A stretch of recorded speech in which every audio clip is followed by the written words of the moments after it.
Welcome to my channel Snehal Rajput. कहानी बहरूपिया भाग 31।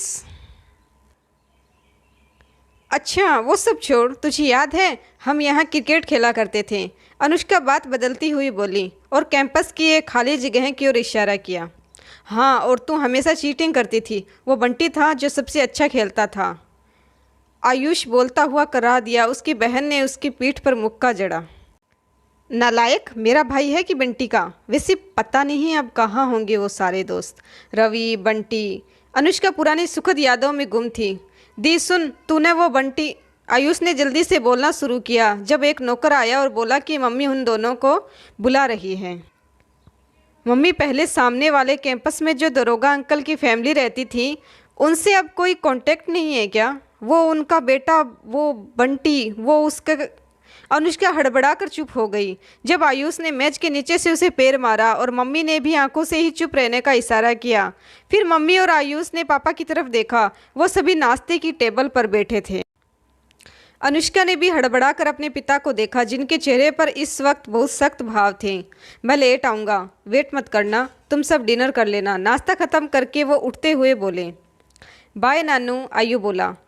बाय बेटा। एक नौकर के साथ वो बाहर चल दिए जो उनके बैग संभाले था।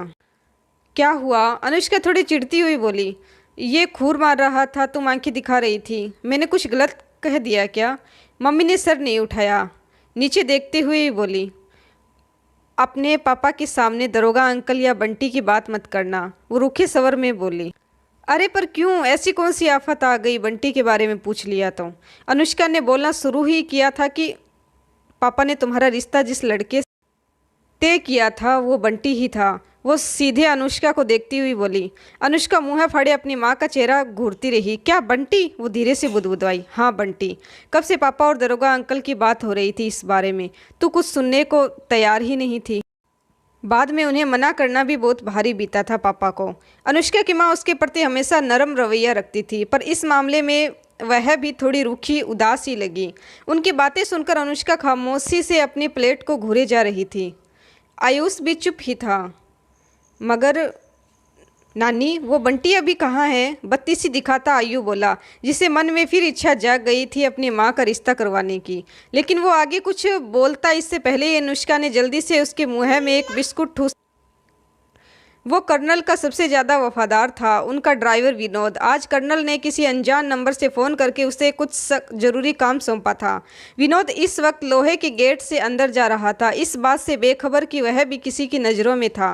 वो घर के अंदर गया। घर की चाबी खुद कर्नल ने उसे दे रखी थी। वो ड्राइंग रूम में पहुंचा और फर्श पर कुछ तलाश करने लगा। कुछ देर बाद उसे एक सोफे के नीचे एक स्मार्टफोन दिखा। अरे ये रहा साहब का फ़ोन। उसने झुककर हाथ बढ़ाकर वो फ़ोन निकाला। वो फ़ोन निकालकर उठा। अभी वो उस फ़ोन को ठीक से देख ही रहा था जब किसी ने उसका मोबाइल वाला हाथ पकड़ लिया। विनोद हड़बड़ा गया। सामने वही काली जैकेट वाला लड़का खड़ा था। कहानी जारी है। कहानी का अगला भाग नेक्स्ट वीडियो में। धन्यवाद।